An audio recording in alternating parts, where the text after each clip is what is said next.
Yes, ladies and gentlemen, we are back for this week's new episode of Gazzetta Dello Five 2022, and we're back with the star-studded team: Rio Ferdinand, Ste Howson, Joe Beya, and the man, of course, in whom we trust, Mr. Fabrizio Romano. Okay, let's get straight to it. Listen, 2022, and it's already kicked off. Romelu Lukaku, what is going on? I just saw you pinging all the news, Fabrizio. What's going on? Oh, it's been crazy. Let me say it's been crazy. The interview has been something crazy. I was shocked. When I was watching the interview live on Sky Italy and I was translating, I was absolutely shocked with everything I saw. Let me say that it's been crazy to see Romelu leaving Inter last summer in that way, after saying I'm the king of the city, I am Inter lover, posting pics with the player, then with the new manager, and then leaving the club like this. And now you do this kind of interview while you're at Chelsea. So crazy situation, really crazy. Now it's time to resolve. So today is time for a meeting, as we know, between Thomas Tuchel and Romelu Lukaku face to face to clarify the situation. From what I'm told, again, also today in the morning, no way for Romelu Lukaku to leave the club in January. No way. Chelsea have no plan to do anything, to sell a player, to offload the players. In Italy, we have some paper talking about a loan to Inter. Impossible, I'm told. Inter are not considering this possibility because they can't pay for his salary. And also, I can't see Chelsea spending 115 million euros on Romelu Lukaku and then loan the player to the same club after 4 months. Would be a disaster. But at the same point, they need to find a way. So let's see how this meeting will end up. My feeling is at the end, they will find a solution. Romano, how has it been received in Italy? Because obviously we've seen all the people in the media have been going crazy. The fans are going crazy about it. What's it like? I see Paolo Di Canio speaking about it. He hammered Romelu about it. What's the main reaction? Paolo always had this feeling, to be honest. Also, when Romelu was the king of Serie A for 2 years, Paolo was always saying that his feeling was about Romelu to be a good player, a very good player, but never a player who makes the difference. Because in Champions League with Inter, it's been a disaster. He was very good in Serie A, but in Champions League, in the key games with Barcelona, with Borussia Dortmund, with this kind of games, Romelu was not playing at top level. And so this is why Paolo Di Canio was always in that position. Talking about the general situation after an interview, for Inter fans, you maybe can expect Inter fans to be happy with the interview, but it was not like this. It was not like this because Inter fans are not super happy. No, they say, why during the summer you said my dream was to join Chelsea. I'm sorry I'm leaving because Chelsea are my dream. And then today, after 4 months, you jump into an interview and you say, no, sorry, my dream was to stay at Inter, but they didn't give me a new deal. So why you're doing this kind of things? Inter fans loved him for 2 years. He's been a special player for Inter, very special player. When Inter won the league, I always say this because it makes sense to understand. When Inter won the league after 10 years, Romelu was jumping into the street with Inter fans. It's not something normal in Italy. Romelu was around the streets in Milano to celebrate with the fans. And then at the end of the summer, you do what he did, leaving the club in 24 hours when they were expecting him to stay. So, Inter fans are not super happy with the Lukaku situation. They're not desperate to have Lukaku back. And so I'm really curious to see now what happens because Inter fans are not happy, Chelsea fans are not happy, Thomas Tuchel is not happy. And so it's not an easy situation. But hold on here. From a fan looking outside in and people who want to know, why did he leave so drastically? Was it the agent situation? Was it him that wanted 115 million euros, 115 million reasons why he left? It's the money. The money. But for him or the agents is what I want to understand. I think that it's too easy sometimes to talk about the agent in this case. If you want to make your decision, you do your own decision. I think Romelu has been tempted money, but also to the opportunity to play for the Champions League winner, to go back to England because he had the opportunity to show to the Premier League, okay, I'm back and now I am the top player of that league. And it's something that he also said in the interview. It was a challenge for me to show to people in Premier League I can play and I can be the best striker of Premier League. But then I think after a few months, the situation was a bit different because in Milano, he was the king. He was the king of the club. He was the king of the league. He was the most appreciated in the fans. The fans loved him. And now at Chelsea, after 4 months, was a complicated situation. And so maybe he's saying Inter situation was better for me. So, I know that things seems too easy, but I think it's also too easy to blame his agent. I think it's not about the agent.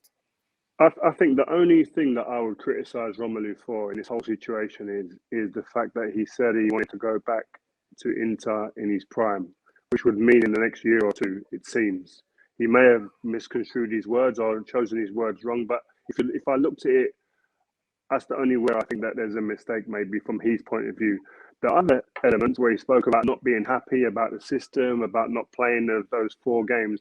As a footballer, I understand that frustration. And I think in the media, we want players to come out and speak like this and speak their wholehearted truth and give us a bit of emotion and the realness behind how they feel with certain decisions. So I don't want it to go away from that. And I think that this situation only says to the players, from the reaction of the media especially, do not speak your truth. Do not say how you feel. And I think that's not dangerous, but I just feel that for me, I want to see realness from the players. Yeah, well, at that time in the season, though, really? The way he did it at that time in the season, randomly in a random December? No, not telling anything to your club, because into the club, they didn't know about that interview. It was together with the journalist, that is my friend, he's working with Sky Italy, directly at his home. So, and Romelu's home. So was not decided with Chelsea. And also just the final point on this one. Another part of the interview that really shocked me. I agree with you, Rio, on that one. But also when he says Lautaro Martinez and the interview, Matteo, the guy who was having the interview with him, asking him, you want to see Lautaro with you at Chelsea one day? And he said, no, stay at Inter. I'm coming back. Do you think we'll actually get a resolution here, or do you think it's going to result in one of them ended up leaving beforehand? I'm sure that they will find a way in January to continue together, in few hours to continue together. So they can't go for a different direction also, because it's impossible to find a solution on the market in January after spending that fee last summer. So I'm sure that they will continue together. Then you know better than me how in football, maybe you score 2 goals in Champions League quarterfinals and the situation is completely different and you have completely different feeling. So in football, everything changes in 2 weeks. But at the same point, as of now, I still see Chelsea and Romelu finding a way to say sorry to the fans and then to restart together.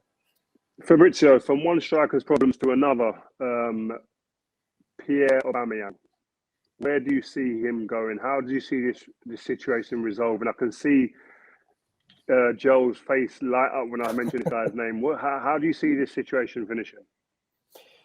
To be honest, it's a very complicated situation, also on transfer market point of view, from what I asked also to people close to Arsenal, because at the moment, they don't have a serious bid on the table for Aubameyang, you know. We have a lot of rumors about Newcastle, a lot of rumors about other clubs out of England, but as of now, it's nothing advanced yet. For Newcastle, I'm told that they have different priorities. So priority targets are young strikers for Newcastle. So they're looking for, as we always say, do you remember when we had the takeover and we were here to discuss about Newcastle, we say they will go for young players. They want to go for, of course, experienced players like Kieran Trippier could be, but also for young talents. And that's what they want to do for strikers.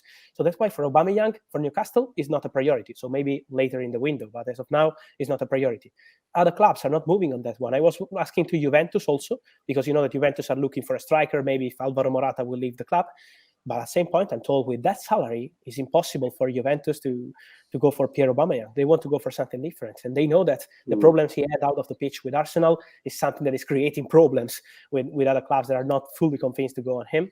So that's why I think it's not going to be an easy situation to handle for Arsenal. At the moment, it's still quiet. Don't worry, we didn't need you to tell us anything about that. We know he's not going anywhere. Don't worry, man. Hey, you had a couple you wanted to ask? Yeah, there's been some talk about the interest in Julian Alvarez at United, but it sounds like that's just agent talk. I don't think there's anything in that. One striker that is staying, Edison Cavani, which is good news for United. But is there going to be any more good news for United in January, do you reckon? Yes, more than a striker, I expect for Man United to go only for opportunities, first point. So I don't see anything big like top names in January. But if they will have the opportunity to go for a midfielder, for a defensive midfielder, it could be an option. I want to say he's not 100% sure. From what I'm told, the focus of Man United is for the summer, not for January. But if an opportunity will be on the market, like for example, Dennis Zakaria could be from Borussia Mönchengladbach. Many clubs approached this boy. Liverpool for next summer. I mean, Liverpool, Barcelona, Juventus.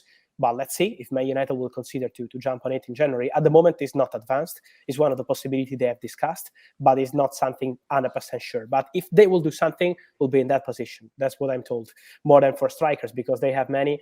And so, as you mentioned, Cavani is staying. Barcelona were trying for Cavani. Yeah? They were go big for Cavani, with Xavi pushing on that one. But Ragnick wants to keep him. Yes. They were very serious on Cavani. The plan for Xavi was Cavani and Ferran Torres, the 2 players he wanted. But then is not possible because of Ralph Ragnick's decision. And so let's see how it will end up. But I still see Cavani 100% staying in January, and then the summer, let's see, because he's out of contract. What about Ousmane Dembele? Was the big rumors about him to Newcastle? Is that true?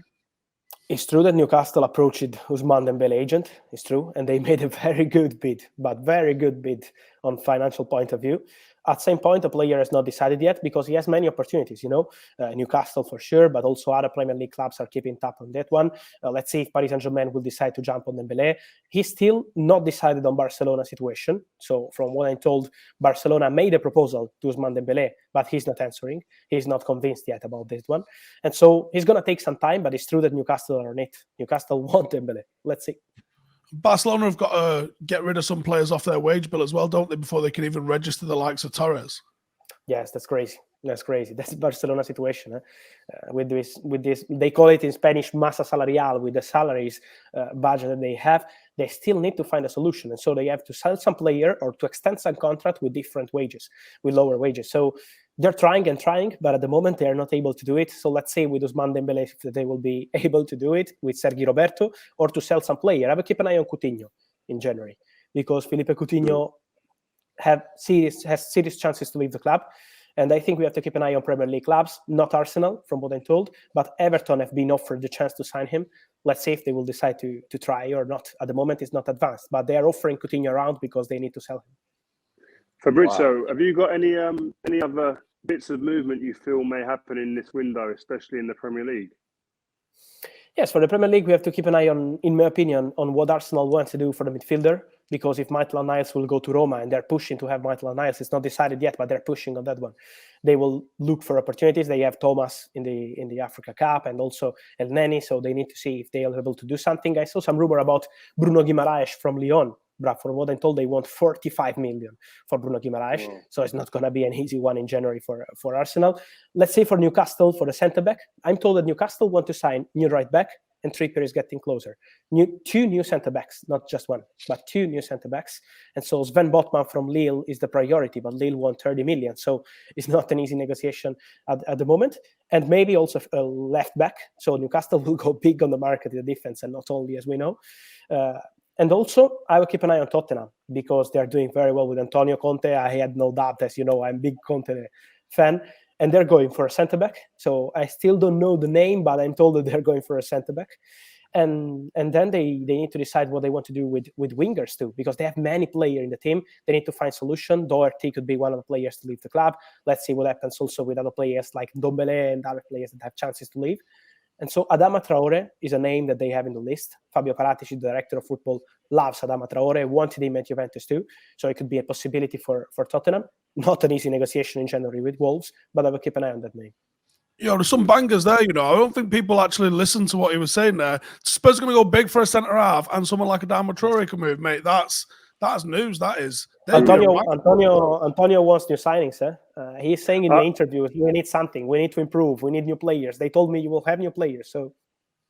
And a lot of times, these wing-backs especially, he likes to play with actual wingers. You see, don't it, with Moses at Chelsea, Perisic at Inter. So it'll be interesting to see what type of player he goes for out there. Yes. I want to take it back to La Liga very quickly, and obviously still the Premier League. Martial, what's going on with him? He was supposed to go on loan to Sevilla. Is that still happening? What's going on?